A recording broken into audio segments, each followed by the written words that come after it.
the previous game. What do we think about this one, though? With the lineup they have, is it going to be able to compete versus Liquid's 5-man? Yeah, I'm happy with what Spirit's got. I think the Void pick is something that's looked really, really solid, and they've got a good draft around it. As long as that Void lane goes well. It's actually going to be Zai on the Abaddon playing in the off lane. This is going to be, I think, an interesting lane just with the Curse of Avernus against the Faceless Void. It could be something that gives you Toro issues. Depending how this safe lane goes for Spirit, I think that's going to dictate a lot of how this game looks for them. If Yatoro is just playing catch-up all game, trying to farm like a late Midas and unable to join too many early fights, that can be an issue for Spirit. But I also think that lane shouldn't go that poorly when they've got a Lich in it. Toro? I think they saw him. A bit awkward now. Does he want to level up the time walk? Not even required. Have you seen this Faceless Void icon, I suppose? I don't know what else to call it. At the top of the screen? I've never seen it look like that before. It's the Arcana, I guess this is? Or is this a Persona?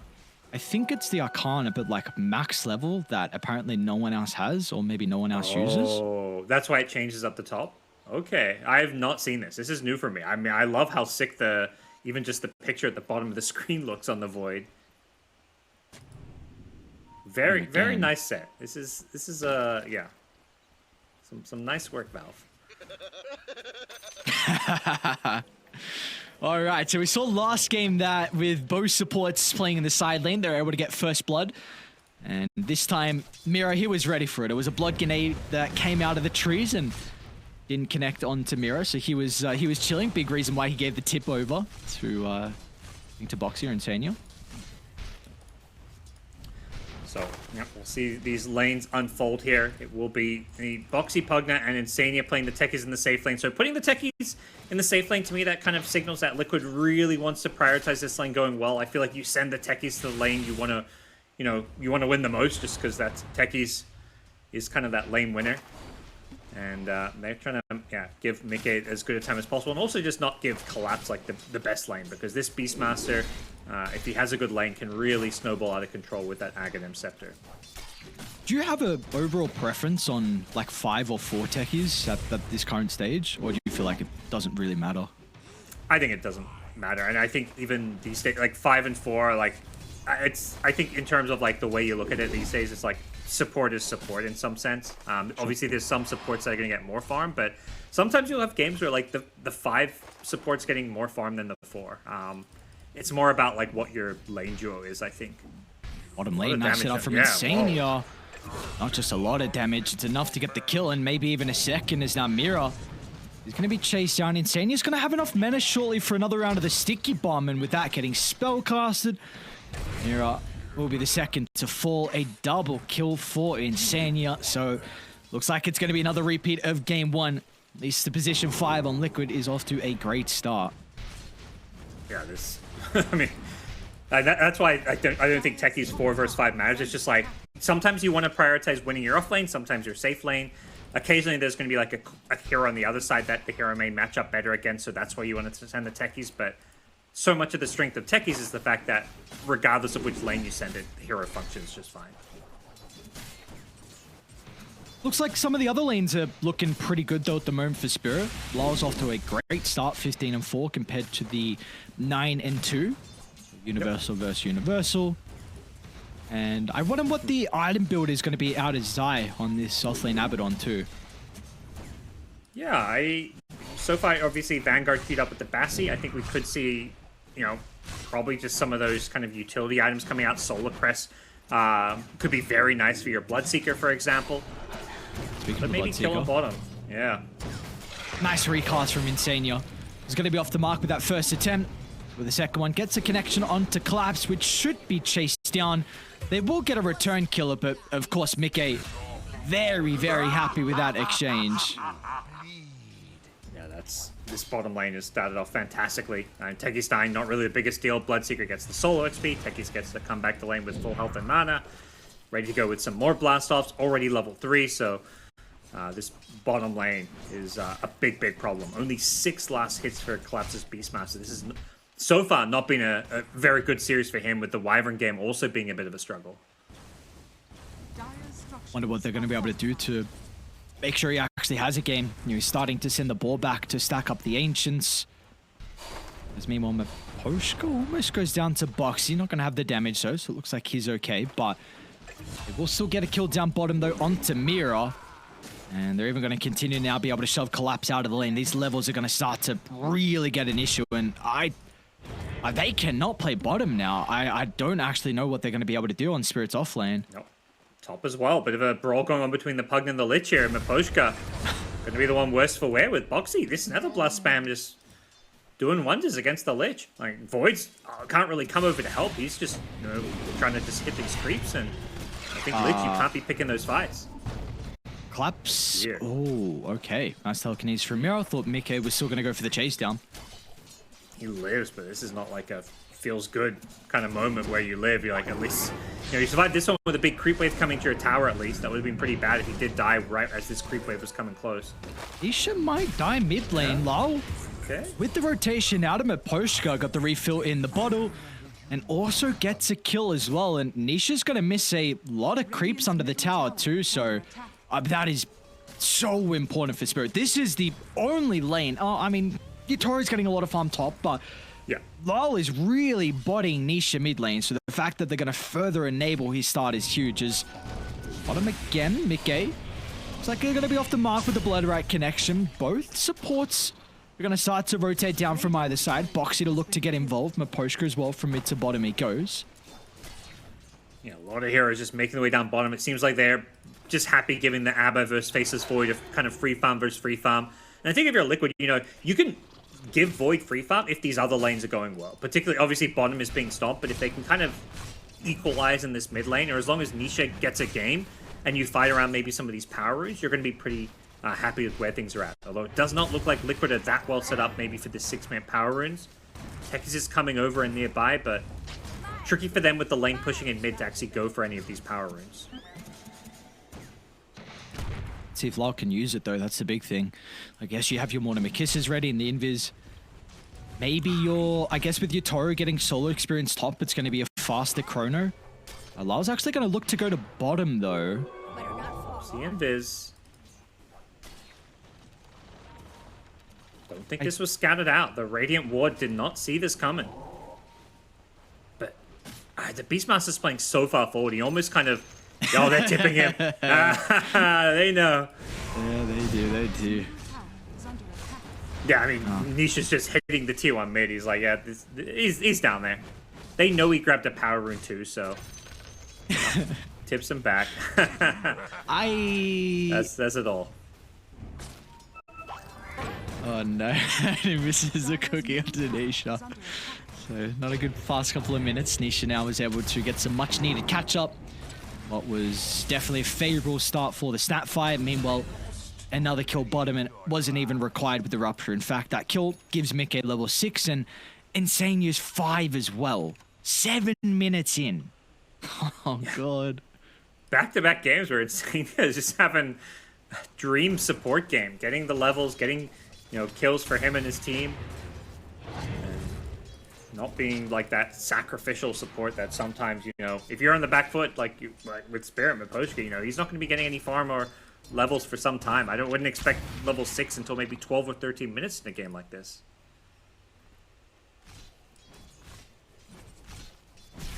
So, at least, Zai top lane, is he in danger? No, okay.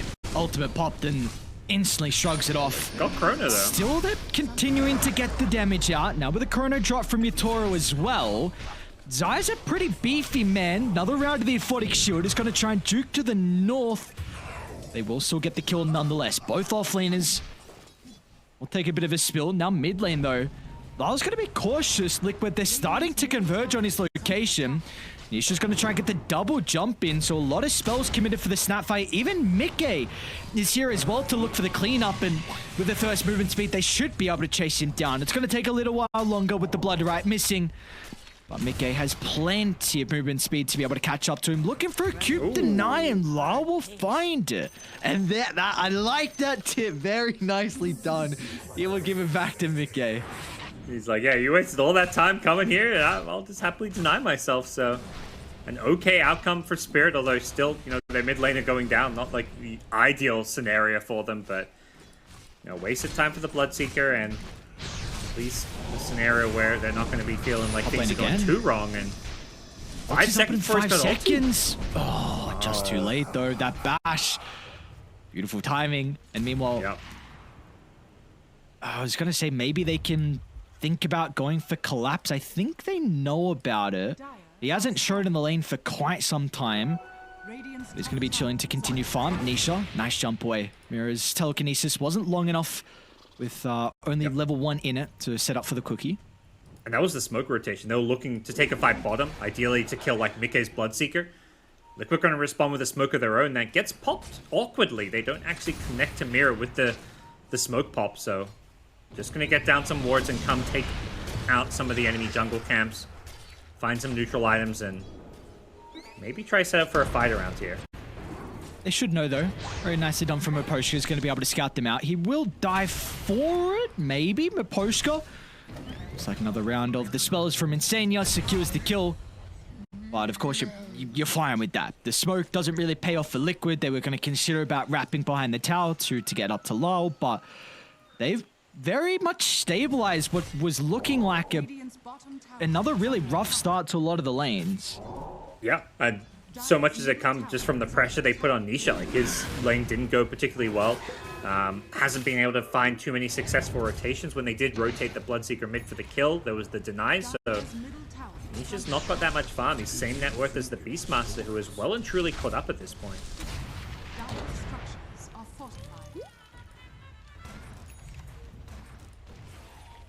Are they going to smoke on Spirit? Maybe they need to deal with one more wave before they can think about making a play. So eyes need to be towards that Chrono and the threat of the Mortimer Kisses. Bottom lane, actually. Down bottom, oh, there's the Kisses. Raw used this up. They've even got a Centaur as well. Collapse with the Helm of the Dominator. And not... Sir, you've used all your tips now. We're 11 minutes in. Look, they were tips well used. You know, he may be out, but he's like, it was worth it. I think Mikke is also out of tips, so, but I love the camaraderie. Every time one player tipped the other, it was always returned, so. We'll see bottom tier 1 tower being defended for now by Liquid. The Beastmaster going for the Helm build, showing that it is still alive and viable, but bottom lane is something that Liquid do not want to give up. And the fact that Collapse is the position he is in the net worth is just crazy to me. And he got that, I think it was a 4 stack, maybe 5 stack at the right Ancients. He's still got a triple at the triangle, so looks like the net worth is only going to continue for him. They will make an attempt top lane onto Yutoro. 3 heroes going through the Twin Gate, and he's already used the Time Lock as well. Oh, this is so scary for Yutoro. One stun is really all they need. They're going to try and bait the Time Lock back to the team. Do they jump now on Nisha? It's going to be insane. You're looking for the charge up, but the blast off just off the mark. Toro will be fine. Well read and well positioned by him, and it's a big win for Spirit. They've had Beastmaster just farming an Ancient stack. He just farmed a triple stack. He's almost level 10 now. He's getting massive. The Void escaping that gank, remaining top net worth as well, with the Midas heading into the jungle now, so feels like Spirit's in a really good position here in game number 2. They've had to kind of give up ground to Liquid. It's been Liquid making all the plays. You see they're up 8 kills to 5, but in terms of the economy game and where things stand, I much prefer Team Spirit's position. It seems like they have a pretty big team fight advantage as well for Spirit as this game goes on. Like early game that can be penalized because of the high cooldowns as mid. This is alright. Trying to force maybe some rotations out, but with the shield rune, we truly see how survivable he is. But do you see that being an issue for Liquid as this game goes on? Is that maybe they are unable to combat into a lot of the big ultimates that Spirit can play with? Yeah, it feels like Chrono is just like a almost guaranteed kill on anybody that except for Abaddon. So, you know, since Void's had such a good game, like, you know, obviously he wants to hit like 2-3 hero Chronos, but even just hitting a Bloodseeker can just win you a fight. With the Mortimer's Kisses follow-up, tons of damage from the supports. Teamfight-wise, I think Spirit have a massive advantage here, and there's a big, like, I think Liquid was hoping to get like this kind of farm and level advantage, so here you can utilize some of like the defensive items from supports, the Pavises, things like the Avernus, Aphotic Shield. to give them a way to kind of combat Spirit in these team fights. Oh, Yatoro.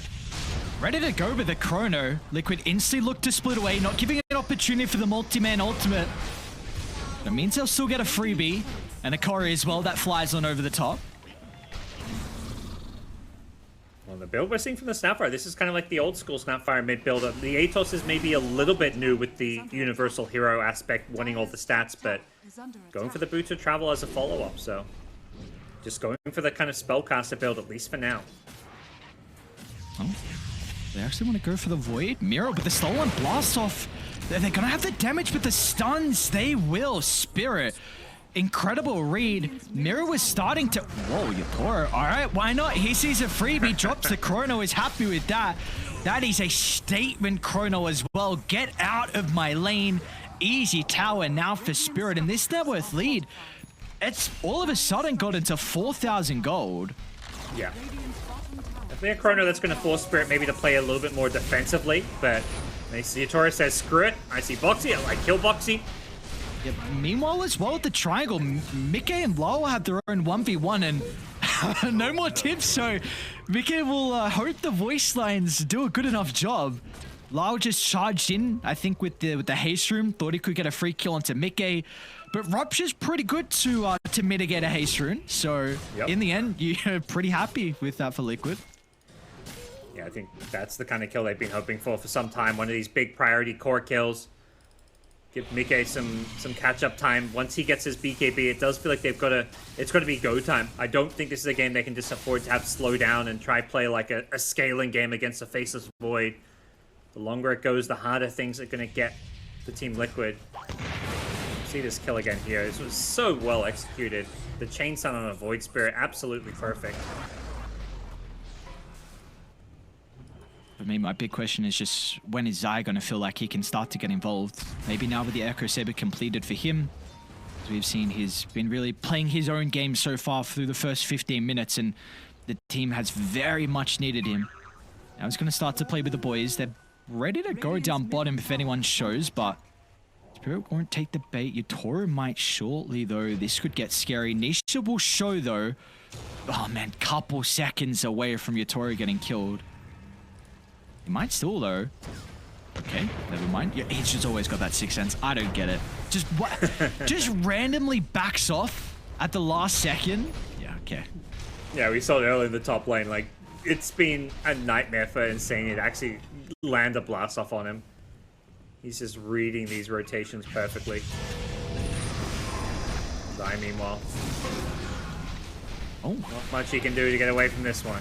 Stole the borrowed time. Let's see what Mira can do with that. I mean, it's not crazy still, but it's like maybe he can play a little bit more aggressively inside some of the fights, like bait some abilities, face check, get some information. We'll see. Oh, Insane, yeah. Being chased down here. Looks like he'll have some ability to get away, but it's a bit of an awkward spell for Rubik, because you want to be... You can't just, not cast spells in a fight. And if you're just sitting back waiting, he takes the Duke rep, which is also not the ideal spell, but it's something. Probably just cycle through that, maybe try grab a techie spell. The blast off and sticky bombs have been very nice when he could get his hands on those spells. It's a great read from Boxy there with his position. It's a very calculated death. Oh, actually, Nisha, this is not a death you want, though. Yatoro can get in range. He might not even need Yatoro's damage. Just gets the dissimulate out. With a double strat, Yatoro, does he just go for the Chrono? He does. No hesitation. Drops it down. And now, it's in a perfect spot as well for them. Look to move on over and get Roche. Yeah. I mean, we always highlight and hype up Yatoro and how many heroes he plays his diverse hero. His Void is going to be one of his better heroes. So every time I feel like I see him on Void, he just looks so comfortable. Making all the right moves. I mean, we've seen multiple times where he dodges these ganks with his positioning and time walks away. The Chrono read there, where he's like, the TP and Fog, you're like, he could have kept running, but he just kind of had the sense that he's going to be TPing there. Hits him with the Chrono, just absolutely flawless play from him this game. I didn't have dire vision up. It looked like Collapse may have been in a spot to scout out, but let's pretend like he wasn't and give the praise of Utoro. Let's give the praises because this man has had an incredible game. Blind Chrono, 5-0 and 2. Mjolnir into BKB is going to be the item of choice for him. He is uber rich and it's not going to stop anytime soon. And well, for Liquid, we spoke about their issue with potentially scaling, and I don't think it's... I don't know if they're going to be able to compete with it. Like, you've got a Void Spirit who's far behind. I mean, Zai's going Blink Dagger next item, but with this Aegis Spirit, they can just look to take so much map control thanks to the build that Collapse has gone for. Yeah, and like Liquid have heroes that don't necessarily play well from behind. Like, I think Void Spirit and even Abaddon as a core, it's kind of like there's not a whole lot you can offer your team. Like, has the Echo Saber build trying to take advantage of that universal hero aspect, but you're not really going to get a chance to right-click people when the opponents are just twice as strong as you and twice as farmed as you. Nisha? Alright, this is the fight. They're going to look for the defense. Because Mickey still wanting an engagement with this BKB that he hasn't used just yet. And they get a Glimmer pick off here. I mean, Mirror's got a lot of control. The telekinesis into Aether Remnant, followed up with a Roar, could just be another death on Nisha. 0-3-1, a game where Nisha has been completely mitigated. I've not felt the value out of his hero at all this game. And they're camping the Tormentor here, 20 minutes coming up, so doesn't look like Liquid's in a position to stop that from happening. Well, they might try and take a fight, though. Oh, nice placement around there. Not going to matter, though. Mira still be in some danger, but this is just space, and that's all it is. Like you said, they're already set up for the Tormentor, so Mira will help them get it. Looks like he's even going to get the Aghanim shard as well for the space that he made. Yep. Bloodseeker got, getting as low as he did, though, did give Bloodseeker a ton of movement speed, helped him get the Rubik kill. Also found a courier or two now on the side of Team Liquid, so they are fighting back here. Definitely one of the downsides of these Tormentors is it can put you in a bit of a vulnerable position, and Spirit maybe got a bit greedy there, having just 2 heroes go for the Tormentor and the other 3 kind of splitting off. So Liquid able to take back some ground. They also get the Helm of the Overlord creep, meanwhile mid lane, Yatoro, a beautiful Chrono onto 2.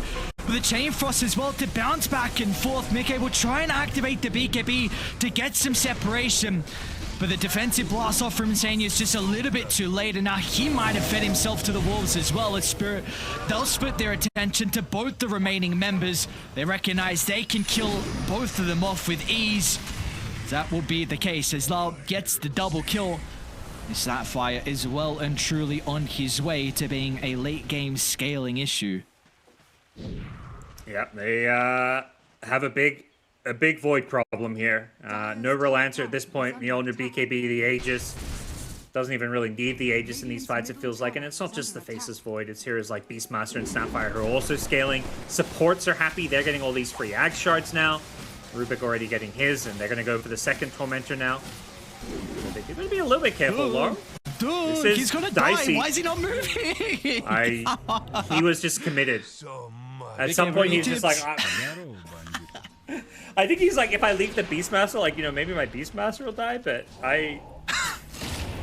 look, watching the best Dota players in the world dying to Tormentors will never get old. So funny. We saw that multiple times in the major as well. Of course, Nine Pandas had a couple of those awkward moments. Nisha's gonna get last. I was gonna say he's just gonna get another Helm of the Overlord creep as well. Yeah.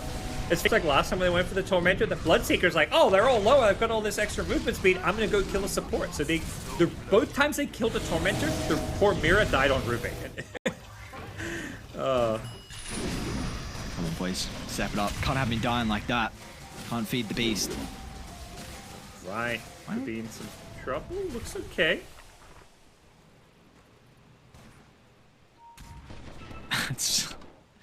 We had Prior as well with Mira making space for Dire to steal the Radiant Tormentor. He got the shard, and this time with Snapfire going down for his efforts, he got the shard as well. So something we have dying gives you shards apparently is Mira. Yep. Once again looking for the Glimmer Cape set up. They're actually going to smoke on Liquid, so still they've got the deficit. With the vision they have layered down, maybe they don't want to take the fight. Make a straight TP out. He will show away from the team, and now with that Spirit, they should feel pretty comfortable about trying to take a fight down bottom. What's their Liquid up to here? They've smoked 3 heroes behind enemy lines. Have a little wrap-around, but they only have 3 heroes here. I don't see how they make this work unless they obviously just want to pick off here. Get some good vision down, but this is not a team fight they can take in the team spirit. I run into Lyle though. Nope. See if the position is going to be on point. They might get a glimpse of him shortly inside the lane, but will they continue to go for it though? 2,000 health they're going to have to go through. Lyle's got no one nearby though to protect him, so a very cute maneuver from Liquid will give them the kill. Meanwhile though, Yatoro to solo Chronosphere used onto Mikke. He's going to try and play around with the BKB. Rupture Solemn for Mira. Make sure there is no escape. As once again, Mira has something to say here. The last word in those engagements. Bottom lane, another fight though, Miposhka. Looks like he's going to try and split away from the Beastmaster, so hopefully Collapse can make it out. And it looks like that will be the case as well. Yeah, not ideal that you lose the Bloodseeker, but Liquid doing a good job of finding trades around the map, isolating heroes who are just a little bit alone and finding what pickoffs they can get. So the game continues to not look great for them in terms of just how their draft is going to scale against the Faceless Void. And obviously losing your carry, not great, but you know they are getting some things on the map. But it continues to be Spirit who are in a very cozy position, probably just waiting for another Roshan. Whoa. All right, they just evaporated the health pool of Nisha, and now Zai as well. He's probably going to be chased down. It's both the cause Yatoro and Collapse in combination together. A little bit hesitant though, Yatoro. Liquid, they're going to try and bring some members up top just to try and protect Zai for Quiet, and that will be the case. So Zai will live to see another day.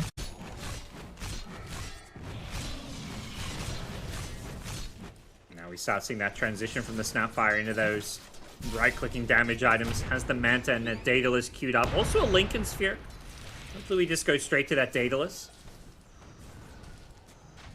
But has gone for those talents to give him as much right-click damage as possible with the little Shredder attacks. Only going to get even scarier as well. Get that level 20, then the level 25. It will be a very big issue. And I wonder how they're going to be able to address him. Is it up to Nisha to jump the Snapfire in the fight, you feel? I probably has to be. Or I guess Bloodseeker just get on top of him and try just right-click him down, but I think there's just too many problems. Like a full 5-on-5 fight, I'm just not sure how you approach it because I don't think you can with the Faceless Void Chrono. And most likely you're going to be looking at 5v5 fights where, like, Spirit could well just have an Aegis. But probably, I mean, I think the win condition for Liquid to me is probably going to like be smoking around that Roshan respawn and trying to catch Spirit in the Rosh pit. Win a fight around like maybe a Techie's blast off, but easier said than done. It just feels like they have to kill way too many heroes though. Yeah. If you don't jump any of the supports, they can protect the cause. Even the Beastmaster as well with the roll can prove to be a very big issue. I mean, this Nullify is going to be a huge item for Zai, but he's still a little bit away from completing that last component, so maybe that can help, especially with the Frost Shield damage mitigation as Mira. He still has this Rupture stolen, so Nisha's going to be ever so cautious. Does look like he's going to be able to get the TP out. Meanwhile, Yatoro showing the lane up top. Everyone is away from the Faceless Void. This is probably the best opportunity that Liquid are going to have in a very long time to get the counter, but Yatoro, he doesn't care, man. Jumps over the top, gets the Chrono onto 2. Yatoro knows no fear. Lyle's going to try and TP in to offer some assistance. He'll die straight away, though, and Yatoro still will not escape. So finally, Liquid will catch a break. It does come at quite the cost in both Mikke and Boxy's life, but you will take that trade any day of the week when you are 10,000 gold behind. Yeah, 2k gold swing. That's a huge win for them. I mean, the Void with that Skadi timing. He was just, like, the last few times, like, we saw the Bloodseeker and him kind of trade blows, it felt a lot more even. That fight was just absolute annihilation there. Mikke just lost his entire health pool. Instantly, it felt like. Yatoro with the perfect chrono on 2, but great job by Liquid to just bring in numbers and punish Yatoro for that over-aggression. It was just a read from them as well, and it's just the small thing that teams do when they're playing from behind, forcing reactions to the side lanes, making them overcommit. And sometimes it can give you that one possibility, that one fight maybe, where you get a pick off on a core that can snowball from there. But unfortunately for them, with it being a 2-2 trade, it means they aren't really set up to be able to potentially take Roche away. So they might still look for a fight. Who knows? Chrono is on cooldown, still for another 50 off the back of the respawn. That could be the opening they're looking for to take a fight before Spirit gets set up. Got, 45-second window, so... Sorry, I thought they were going through the rift. That scared me for a second. Good's all making their way up there. They're all TPing towards that top part of the map. They want to force this fight. Aurora just defensively from Collapse to get away from Zai here, so... I think Liquid smell an opening here. They are walking past a ward in the top lane, so all these rotations towards top are being read. They're forcing Roshan. Can they kill this quick enough? It looks like they may be able to bring it down before Liquid get here, but it's going to be tight. It's going to be close. It's going to be so close. Still keep in mind, Chrono on cooldown. Another 15 seconds. Liquid, they're going to go. It'll be a bit too late, though. No one there to be able to scout out. What's the call? Do you take the fight or not? Yutoro, he'll jump straight into Nisha, but of course he's got the Aegis. Yutoro's going to be playing around with the second life, so the Faceless Void can posture very aggressively, and they're just going to have to feed Zai to the Bulls. He'll buy some time with the ultimate, but the Chrono's back up, so this fight gets even more difficult now for Liquid. Rupture's going to be there for the potential turnaround. Zai's making a lot of space to try and help them get the kill onto Mira, but the damage, it'll be there now thanks to Mickey, but the Chrono once again is even better from Yutoro, catching up two members. Boxy will delay the inevitable as the decrypt keeps Mickey alive, but Yutoro will now just turn his attention over to the Pugna and simultaneously Collapse and Lyle together will be able to chase down Nisha. So both the supports on Spirit, they are more than happy with taking that exchange, as once again, they're going to be able to come out on top and they don't even lose the Aegis. Yeah, such a, I think a necessary risk from Liquid to try and force that fight, but Spirit are ready for it. Even forcing Roshan without Chrono. Obviously, they had it come up later in the fight and Yutoro hit a beautiful one. But for Liquid, it's so hard to approach the Roshan hit because of the vision disadvantage. You had numerous dire wards in this top lane, seeing Liquid's approach. You have the Hawk from the Beastmaster. So positioning-wise, you can't just walk in the pit because you're going to be walking into like a Roar and the meat grinder of the Snapfire. So in the end, Liquid just couldn't really find a clean way to get into the pit and stop the Aegis from being picked up by Spirit. And the longer you take, just means more time for Chrono to come back up. I will say in the end as well, it really still felt like that was kind of Liquid's way to take fights with just killing the supports. They are so much easier than any of the other cores with how squishy they are. We saw Nisha put a lot of emphasis with jumping the Rubik to start, then getting on top of Miposhka as well, and trying to just give them that time, but when you just set up for a Chrono like that, it's going to prove to be disastrous. It doesn't matter if the supports are down. Yutoro is so farmed that he can just kill anyone inside that. And Zai? Outside the base, Boxy might be able to offer some protection. I mean, now Yutoro has a Satanic. You're just never bringing him down twice in a team fight. Maybe if he's like alone without an Aegis, you could kill him, but he's got to be the last target. Oh, Zai's hunting. Try and go on. That's a lot of damage on him at Poshka with a cookie. Lar's going to be able to protect his position 5. They're onto Collapse. Not going to have the damage at the moment. It's Collapse with a roar onto the Bloodseeker. It'll keep him healthy. Mickey's still looking to turn. It's a good start for Liquid. It's a very good start. But can they get more out of it? Maybe this is the turning point. Chrono's going to be back off the back of the respawn. They're going to go for everyone else before they get set up as Yutoro now. Still got the BKB. Can he do it by himself? Another Chrono onto 2. Importantly, it connects onto the Pugna as well. And Yutoro, quick BKB into the TPR. He reads there's going to be no way to address that, but Liquid, signs of life once again for them. Zai just charged in at this Lich, and like, you've kind of, I think, highlight how Liquid has to approach these fights. Just kill these supports. They're so much squishier. They have all these useful, annoying utility tools, like the Frost Shield. You've got the Solar Crest, the Pavis on the Lich, the Rubik with all his spells that he can steal. So if you take out these supports, it really limits what I think the rest of the Spirit team can do. Like, the Void is somewhat reliant on the control that heroes like Rubik and Lich bring to the far forward, and to just die basically for nothing in that fight.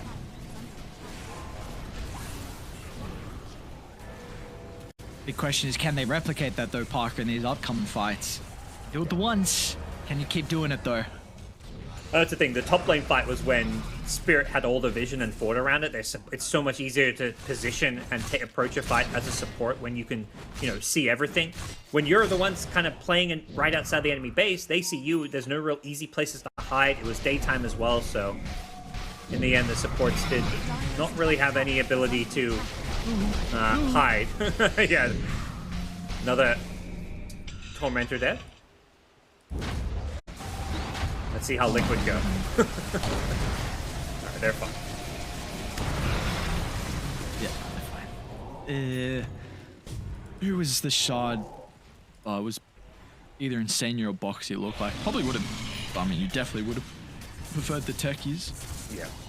You formed a Poshka. Still doesn't have a shard. They've killed 3 Tormentors and he hasn't gotten one. It's a very good shard as well. Very, very good shard. So he's still making do with what he's got this game currently from Poshka. The net worth lead, it's down to 8k. Liquid, they are fighting back. They're doing a great job at being able to cut into this lead, but still there were a lot of concerns on how they're going to scale into Team Spirit.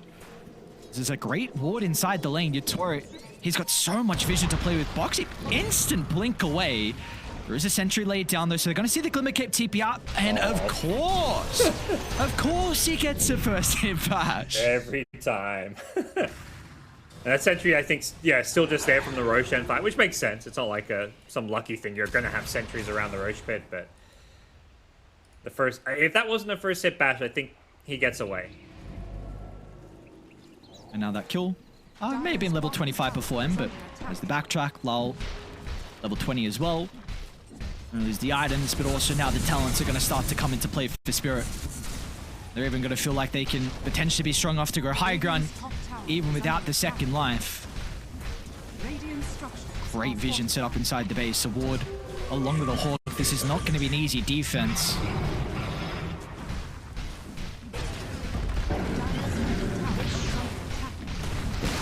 Enough around. Letting Spirit have their way. They want the backlines. Once again, onto Lal. Great defensive telekinesis. Going to be able to get Lal over to the left side. Do they want to put all their attention over towards Yatoro though? Mike's going for the man fight. They do have the Pugner on the outside though. Is the life drain enough to be able to keep the Bloodseeker alive? It's not. He's got a buyback on Mike. Got to look to rejoin, but it might be too late. The overwhelming amount of damage will tear them all apart as Team Spirit have 0 casualties and they can look to stand strong. What's going to stop them of going for the finishing fight? 4v5 now for this last defense. Yeah, there's just so little left in the tank. They used all their ultis, even without a chrono now. Void's just not the target you can really go on. You've got to still go on these supports, and with the wraparound, they didn't really find the supports. They found Laurel, so Rubik and Lich were still able to just use all their utility items, keep everyone alive, and without these supports going down, it just feels like there's no way for Liquid to approach these fights.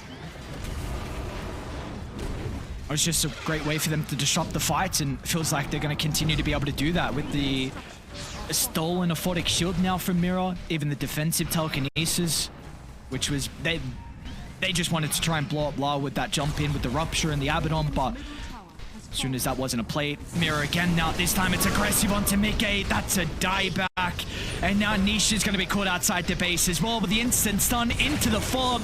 It's a Hail Mary play from Insania to try and keep his mid laner alive, but it will be to no avail. The Spirit will be able to tie up the series, so the trend for them will continue. Parker, another tie. Something, yeah, I don't know